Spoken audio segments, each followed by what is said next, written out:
একটি গাড়ি যাচ্ছিল, হঠাৎ গাড়িটা নিয়ন্ত্রণ হারিয়ে খাদে পড়ে যায় এবং সংবাদ পাওয়ার সাথে সাথে তাৎক্ষণিকভাবে ফুলপুর থেকে একটি ইউনিট উদ্ধার কাজ পরিচালনা করে এবং এটা আরো জটিল হয়।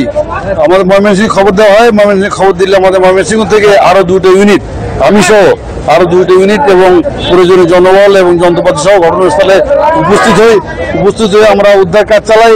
ইতিমধ্যে যেহেতু গাড়িটা খাদে পড়ে যায় পানিতে, এটা গাড়িটা উদ্ধারের জন্য এবং এর ভিতরে যে কোনো জনবল আটকে পড়ে আছে কিনা, কেউ আহত নিহত আছে কিনা, তাদেরকে অনুসন্ধান করার জন্য আমরা পুলিশের রেকার ভ্যানের সহযোগিতা নিই।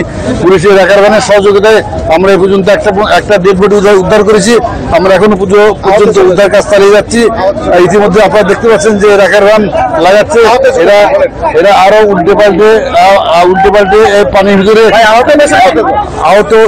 আহত সংখ্যা বলা যাবে না, কতজন যাত্রী ছিল এটা আমরা এখন সঠিক বলতে পারবো না। আমরা অনেক যাত্রী ইতিমধ্যে আমরা আমাদের গাড়িতে হাসপাতালে বা ভ্যান থেকে বা অন্য মাধ্যমে মেডিকেলে এটা আমরা অনুসন্ধান করবো। এরপরে আমরা উদ্ধার কাজ শেষ করে আমরা মেডিকেলে যে অনুসন্ধান চালিয়ে আমাদেরকে জানাবো। দুর্ঘটনাটা ঘটেছে, বাসটি নিয়ন্ত্রণ হারিয়ে এখানে খাদে পড়ে যায় বাসটি। কখন আপনারা জানতে পারছেন? আমরা 5:30 সংবাদ পেয়েছি।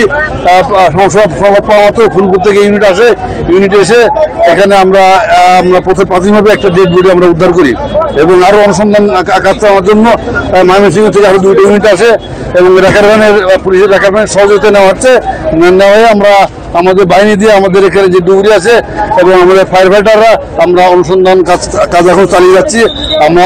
আপনি দেখতে পাচ্ছেন পুলিশের রেকার ভ্যান এখন এখানে লাগানো আছে। এটা প্রয়োজন আরো উল্টে পাল্টে এর নিচে কোনো ডেড বডি আছে কিনা আমরা অনুসন্ধান চালানোর জন্য এখন চেষ্টা চালিয়ে যাচ্ছি।